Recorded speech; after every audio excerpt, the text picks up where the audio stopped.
أعوذ بالله من الشیطان الرجیم بسم الله الرحمن الرحیم نن موږ په دې ویډیو کې به زده کړو چې څنګه موږ کولی سو په چاټ جی پی ټي کې خپل ځان ته د چینل لپاره یا د نورو لپاره یوه لوګو جوړه کړو.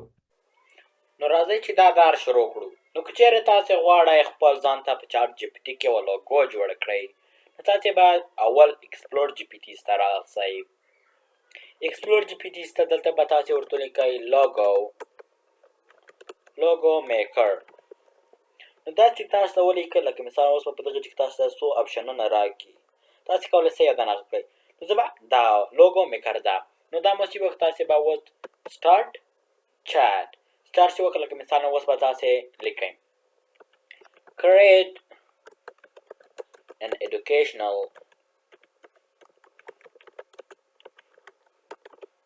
logo for my channel and my channel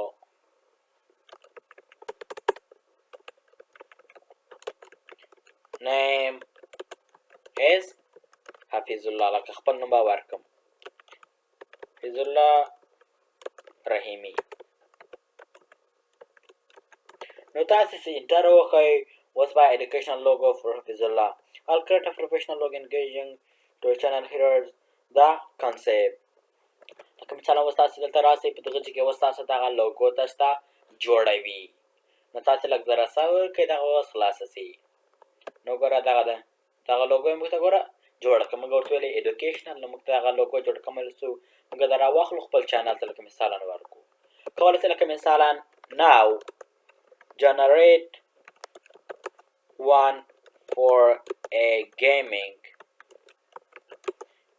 like gaming channel.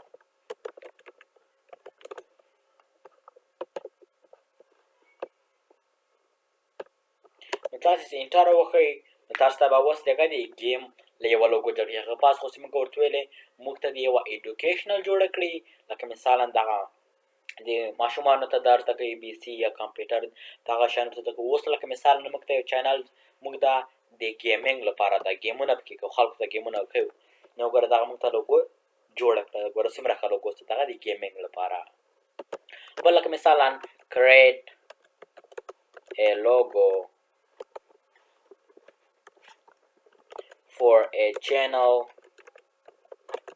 that is about soccer یعنی یا فوتبال. نو تاسې انټر وکړئ ساکر چینل لوګو. نو موږ ته به اوس یوه د ساکر د چینل لوګو جوړه کړئ. په دغه کې دغه تاسو معلومات درکوي، دغه څنګه رنګ انتخاب کړی ده، بیکګراونډ یې څه شي ده، وایټ فور ایزي ریموول. لکه مثلا دغه کې درته دغه کړی خو چېرې موږ راسو ګوره موږ ته دغه د ساکر لکه د فوټبال لوګو جوړه کړه. ګوره د فوټبال بال همسته ګوره څومره ښه لوګو ده. نو که چېرې موږ سره دا نه وای، موږ به وختونه تېرول، یوه لوګو به خپله په کانوا کې په خپله لاس یعنې سخته به م جوړوله یا نور ډېره مننه. دا و د نن ورځې درس. هیله کوم چې دا ویډیو به مو خوښه شوې وي او دا ویډیو له ملګرو سره مو هم شریکه کړئ تر څو هغوی هم ترې ګټه او پیدا واخلي.